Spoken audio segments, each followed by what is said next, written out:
बिस्मिल्लाहिर्रहमानिर्रहीम। अस्सलाम वालेकुम नाज़रीन, मैं हूं आपका मेज़बान अली कामरान ढिल्लों। प्रोग्राम इज़हार ख्याल में आज हम नेशनल लेवल पर बात करेंगे। पॉलिटिकली जो सिनेरियो बनने जा रहा है उस पर आज हम थोड़ा सा मौजू रखेंगे। हम चाहेंगे कि पाकिस्तान के मौजूदा पॉलिटिकल सिनेरियो के ऊपर बात की जाए जो बहुत तेज़ी से तब्दील होता हुआ दिखाई दे रहा है। हमने देखा कि पीटीआई ने अब सड़कों के आने की बात की है कि हम सड़कों पर आएंगे ईद के बाद। ईद से पहले का जो सिनेरियो है हम सबसे पहले उसे हाईलाइट करते हैं। उन्होंने एक इलेक्शन कमीशन में पिटीशन दायर की है, दरख्वास्त दी है, एप्लीकेशन सबमिट करवाई है। जो इलेक्शन कमिश्नर इस वक्त पाकिस्तान में हैं उनको दरख्वास्त दी है कि 62 और 63 के आर्टिकल के तहत वज़ीर-ए-आज़म पाकिस्तान मियां मोहम्मद नवाज शरीफ को नाअहल करा दिया जाए। उन्होंने अपने एहसासों के अंदर जो दर्ज किया था उसके ऊपर उन्हें तशवीश है कि वो बातें गलत हैं और उसके ख़िलाफ़ उनके कार्रवाई की जाए। जो कि उन्होंने अपने एहसासों में सही तरीके से अपने जो है जायदाद के हवाले से और जो बच्चों को पैसे दिए हैं या दीगर जो बैंक बैलेंस है उसके हवाले से कुछ चीज़ें हाईलाइट की हैं। हम देखते हैं कि यहाँ पर क्या इनकी एप्लीकेशन पर अमल दरामद होगा। इस वक्त पाकिस्तान के अंदर जो इलेक्शन कमिश्नर काम कर रहे हैं उनके नीचे 4 सूबों के अंदर जो मेंबर्स नहीं हैं, जो हमने देखा चंद रोज़ पहले उनकी मियाद मुकम्मल होने की वजह से वो फारिग हो गए थे। अब आइंदा के लिए उनके पास 45 दिन का टाइम है। 45 रोज़ के अंदर अंदर उन्होंने अपने नए मेंबर्स नामजद करने हैं। तो 45 रोज़ का मतलब जो है वो काफ़ी तवील टाइम है। उसके दरमियान इनकी जो एप्लीकेशन के ऊपर जो कार्रवाई है उसका क्या रिजल्ट आएगा, अगर आएगा तो क्या होगा। और इसके साथ साथ पाकिस्तान पीपल्स पार्टी पार्लियामेंटेरियन ने भी अपनी एप्लीकेशन तैयार की है। जो हालिया दिनों में उन्होंने मंडे वाले दिन, पीर वाले बरोज़ पीर उन्होंने अपनी जमा करवाई है। सरदार लतीफ़ खोसा उनके वकील हैं, उन्होंने भी अपनी एप्लीकेशन इसी आर्टिकल के तहत जो है इलेक्शन कमीशन में जमा करवा दी है। तो उनका भी मौक़िफ़ वही है जो पीटीआई का है। आर्टिकल 62 और 63 के मुताबिक जो वज़ीर-ए-आज़म पाकिस्तान है वो नाअहल करार दिए जाएं ताकि उन्होंने अपने जो एहसासों के अंदर दर्ज की हैं चीज़ें वो नामुकम्मल हैं। उनकी कई चीज़ों का उन्होंने जिक्र नहीं किया।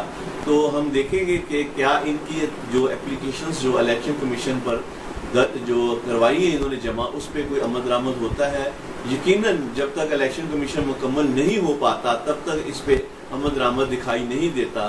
तो इनकी अगली जो हिकमत अमली होगी वो लाएअमल जो दिखाई दे रहा है हमें कि ईद के बाद ये अब आगे रुजू करेंगे।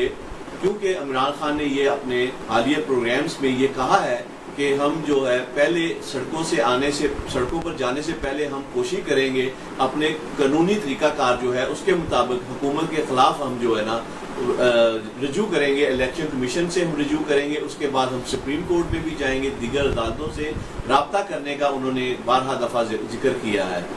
तो हम इस मौके पर देखेंगे कि ईद के बाद पीटीआई के चेयरमैन इमरान खान की अगली स्ट्रेटजी जो होगी वो सुप्रीम कोर्ट होगी। उसके अंदर जो एप्लीकेशन वो फाइल करेंगे, जो पिटीशन फाइल करेंगे, क्या वो उसमें उनको क्या रिस्पांस मिलता है। देखना ये है कि सुप्रीम कोर्ट वहाँ पर उसकी एप्लीकेशन के ऊपर क्या जो है अमल दरामद करती है। अगर तो वहाँ पर उनकी सुनवाई होती है और उस पर एक्सेप्ट कर लिया जाता है पिटीशन को, तो अगर उस पर कोई बेंच तश्कील देते हैं या सुप्रीम कोर्ट में उस पर कोई भी उस पर कार्रवाई होती है तो उसके नताइज क्या होंगे।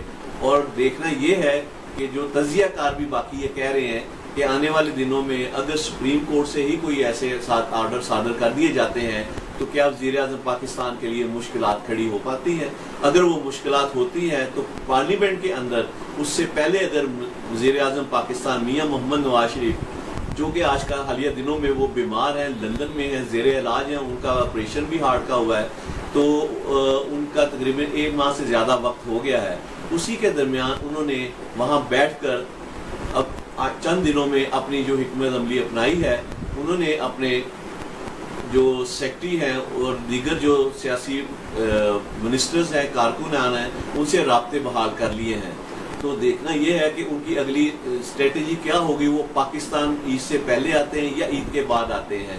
तो हमने देखना है कि अगर तो ईद से पहले आते हैं तो बाकी सियासी हलकों में हलचल होती है और क्या होती है, उनके अंदर क्या तशवीश पाई जाती है, आइंदा क्या करने जा रहे हैं वज़ीर-ए-आज़म, کیا پارلیمنٹ کے اندر جو ہے چینج آنے کے امکانات ہے، کیونکہ یہ وزیر اعظم کا ہی اختیار ہے. اگر تو وہ اپنی بیماری کی وجہ سے چھٹیوں پہ چلے جاتے ہیں یا پارلیمنٹ کے اندر وہ کوئی ان ہاؤس چینج کے لیے پلان کرتے ہیں تو کوئی نیا نام دے سکتے ہیں، کسی کو بھی وہ تجویز کر سکتے ہیں.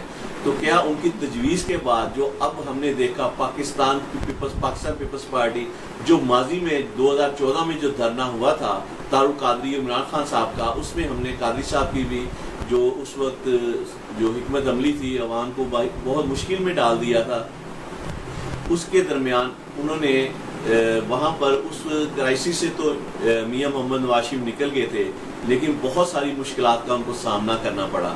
تو کیا اس دفعہ بھی کیا وزیر اعظم پاکستان میاں محمد نواز شریف نکل پائیں گے یا ان کو یہاں پر اپنی حکمت عملی تبدیل کرنی پڑے گی؟ اگر سپریم کورٹ سے بھی عمران خان کہتے ہیں ہمیں کوئی معقول جواب نہ ملا تو ہم عید کے بعد سڑکوں پر آئیں گے. اب ان کے ساتھ دیگر پارٹیاں بھی ہیں، کیونکہ اس وقت جو پیپلز پارٹی 2014 میں 14 اگست کو جو ان کے ساتھ کھڑی تھی اور حکومت کو بچانے میں اہم کردار ادا کیا تھا، پارلیمنٹ میں بھی ایک تقریر ماضی میں ہمیں یاد ہے اعتزاز حسن نے کی تھی اور خورشید شاہ بھی وہاں اٹھ کھڑے ہوئے تھے، تو وہاں پر تو میاں صاحب بچ گئے. آنے والے دنوں میں ہم نے دیکھنا ہے کہ کیا وہ بچ پائیں گے، کیونکہ وہی ان کے جو قریبی ساتھی تھے پاکستان پیپلز پارٹی کے لوگ آج وہ سڑکوں پر آنے کی باتیں کر رہے ہیں. ہم نے بلاول کا حالیہ جو پیغام لیا اس کو سنا، اسے دیکھا اور اس سے جو عکس کیا ہے، ہم دیکھ رہے ہیں کہ آئندہ ایک ہی کنٹینر پہ کیا نواز شریف کے خلاف بلاول اور عمران خان ایک کنٹینر پر ہوں گے. یہ آئندہ چند دنوں میں نیا جو سیاسی منظرنامہ ہوگا وہی بتلائے گا کہ کیا ہوگا. لیکن ہماری ناقص رائے کے مطابق یہ تمام چیزیں جمہوریت کے لیے بہت خطرناک ثابت ہو سکتی ہیں، کیونکہ ہم نے 77 کے اندر بھی دیکھا، 70s کے اندر 77 کے حالات ہمیں بہت اچھی طرح یاد ہیں. تب بھی ایک تحریکیں چلی تھی، تب حالات خراب ہوئے تھے، تو اس کے جو نتائج آئے تھے وہ جمہوریت کے لیے ٹھیک نہیں تھے. اس دفعہ بھی جمہوریت کو بہت موقع دیا گیا، انہیں کہا گیا کہ آپ اپنے جو ہے طور طریقے میں بہتری لائیں، کیونکہ حالیہ دنوں میں چیف جسٹس آف پاکستان جو ہے انہوں نے بھی بارہ دفعہ اپنے جو بیان میں کہا ہے کہ ہمیں جمہوریت کو رکھنا ہے، لیکن اس میں حکومتی جو کردار ہے اس کو بہتر اپنانا ہوگا. گڈ گورننس کا ذکر انہوں نے کئی دفعہ کیا.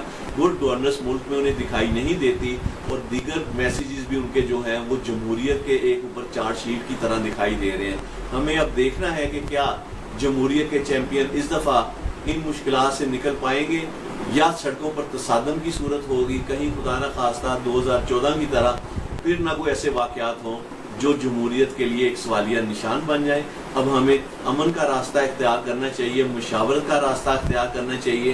ہمیں بیٹھ کر اپنے ملک کے مفادات کو ترجیح دینی چاہیے، نہ کہ ذاتی ترجیحات کو ہم جو ہے نا سامنے رکھ کر جو فیصلے کر رہے ہیں وہ ہم سب کے لیے نقصان دہ ثابت نہ ہوں.